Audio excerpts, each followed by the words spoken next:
నా స్నేహితుడు, నా సఖుడు, నాతో కలిసి చదువుకున్నవాడు ఇవాళ ఈ స్థితికి చేరాడు అని నిలబడిపోయి ఆనందమగ్నుడై కన్నుల వెంట ధారగా వర్షం పడినట్టు నీళ్లు కారిపోయేట. ఇవన్నీ చూస్తున్నవాడు ఉన్నాడు ఆంతరమునందు. పొంగిపోయి కృష్ణ భగవానుడు ఈ ఇంటిలో ఎక్కడుంటాడు అని అడిగారు. ఎక్కడుంటాడు? నిన్న మీరు నారదోపాఖ్యానంలో చూశారు కదా, అదిగో ఆ ఇంట్లోనే ఉన్నారు అన్నారు. ఆ ఇంటిలోకి వెళదామనుకున్నాడు. కానీ ఇంటి ముందు పెద్ద పెద్ద శూలాలు పట్టుకుని కాపు కాస్తున్నారు భటులు. ఇంటి లోపలికి వెడదామంటే చూసి తన యొక్క చిరిగిపోయిన బట్టలు ఈ స్థితి చూసి లోపలికి రానిస్తారో రానివ్వరో. రానివ్వకపోతే ఒకవేళ నా స్నేహితుడండి, నా సఖుడండి కృష్ణ పరమాత్మ అని చెప్పి వెడితే ఒకసారి పైనుంచి కిందకి చూసి ఎవరు నువ్వు అని అడిగాడు అనుకోండి.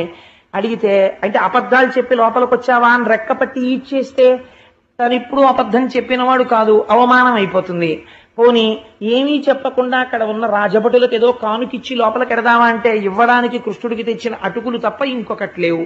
కాబట్టి ఇప్పుడు నాకెవరాధారం? వాసుదేవుణ్ణి చేరడానికి వాసుదేవుడే ఆధారం.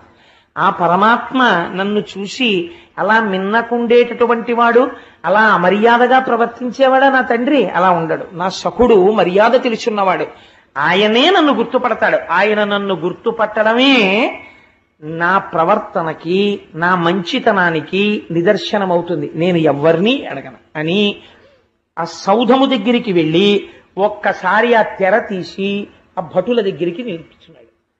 ఎవరు కావాలండి అని అడిగారు. అడిగితే నేను కృష్ణ పరమాత్మ స్నేహితుణ్ణి అన్నాడు.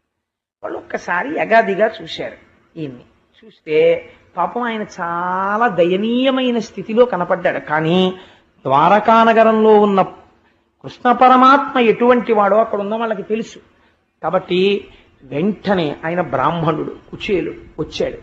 ఆయన ఎలా ఉంటే మనకెందుకు, కృష్ణుడి సఖుండని చెప్తున్నాడు, మనం వారి దగ్గరికి తీసుకెళ్ళాలి అని అక్కడ ఉన్నటువంటి ద్వారపాలకులు వెళ్ళి కృష్ణ పరమాత్మతో చెప్పారు.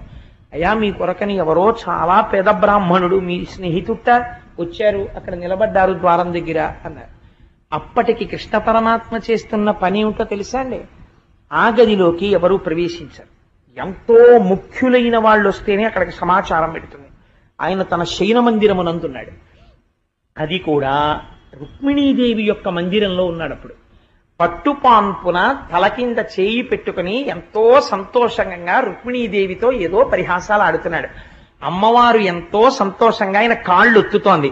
లక్ష్మీ మహీతద నిరూప నిజానుభావ నీలాది దివ్య మహిషీకర పల్లవానాం ఆరుణ్య సంక్రమణత కిల సాంద్ర రాగౌ శ్రీ వెంకటేశ చరణౌ శరణం ప్రపద్యే అన్నట్టుగా అమ్మవారి ఎర్రటి చేతులతో ఒత్తుతుంటే నల్లటి మబ్బులాంటి కృష్ణ పరమాత్మ యొక్క కాళ్ల మీద ఎర్రటి కాంతులు పడుతుంటే ముత్యాల్లాంటి పళ్ళు కనపడేటట్టుగా కాంతులీనుతున్న నవ్వులతో రుక్మిణీదేవితో హాస్యోక్తులు ఆడుతున్నాడు.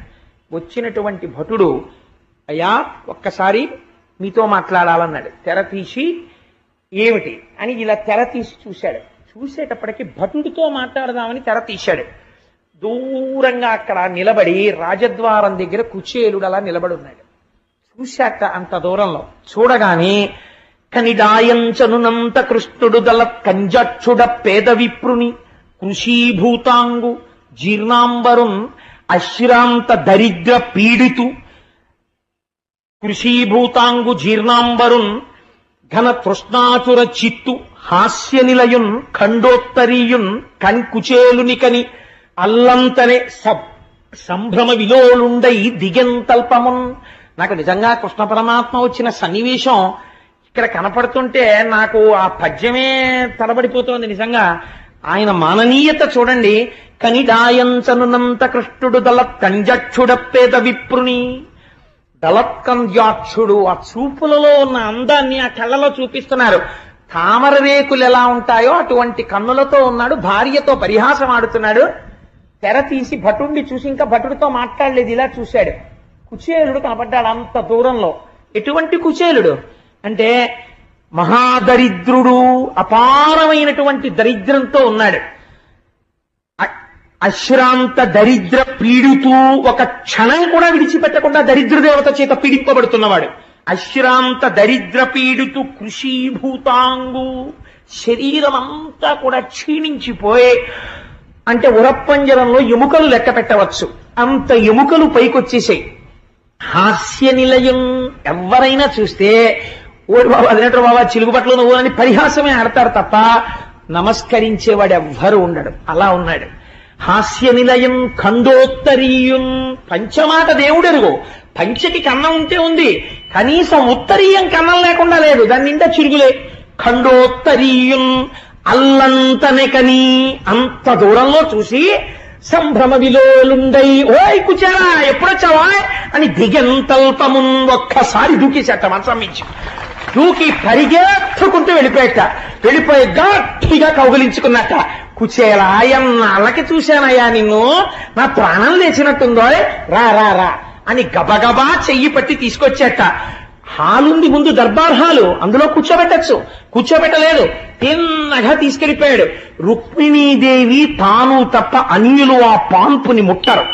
అటువంటి హంసతూలికా తల్పం ఆ తల్పం మీద కూర్చోబెట్టి అట్లు కూర్చుండబెట్టి నెయ్యమున కనక కలిస సలిలమున కాళ్ళు కడిగి, ఓయ్ రుక్మిణి ఎవరొచ్చారో తెలుసా, నా అనుంగు మిత్రుడు కుచేరుడు వచ్చాడు, రా పట్రా బంగారు చెంబుతో నీళ్లు పట్రా, మన అదృష్టం ఇవాళ నా స్నేహితుడు వచ్చాడన్నాడు. అయ్య బాబో ఇదేమిటి అల్లరని ఆవిడ గబగబా బంగారు చెంబుతో నీళ్లు పట్టుకొచ్చింది. తీసుకురండి తొందరగా పళ్ళెం అన్నాడు. ఆయన కాళ్ళ కింద పళ్ళెం పెట్టి రుక్మిణీదేవి నీళ్లు పోస్తోంది. ఎవరు? అనఘ ఆదిలక్ష్మి అయిన రుక్మిణితోడ క్రీడ సల్పుచున్న కృష్ణ చూచి, ఏ తల్లి యొక్క కని చివర చూపు సోకితే ఐశ్వర్యం వస్తుందని లోకం కొలుస్తుందో అటువంటి లక్ష్మీదేవి నీళ్లు పోస్తోంది. సమస్త బ్రహ్మాండములకు ఆధారభూతుడైన కృష్ణ పరమాత్మ కాళ్ళు కడుగుతున్నాడు. కూర్చోబెట్టి అట్లు కూర్చుండబెట్టి నెయ్యమున కనక కలిస సలిలమున కాళ్ళు కడిగి తజ్జలంబు మస్తకమున తాల్చి, శిరస్సు ఉంచి ఆ నీళ్లు తన కిరీటం మీద తల మీద చల్లుకున్నాడు. రుక్మిణీదేవి తల మీద చల్లాడు, అక్కడ ఉన్న వాళ్ళందరికీ చల్లాడు.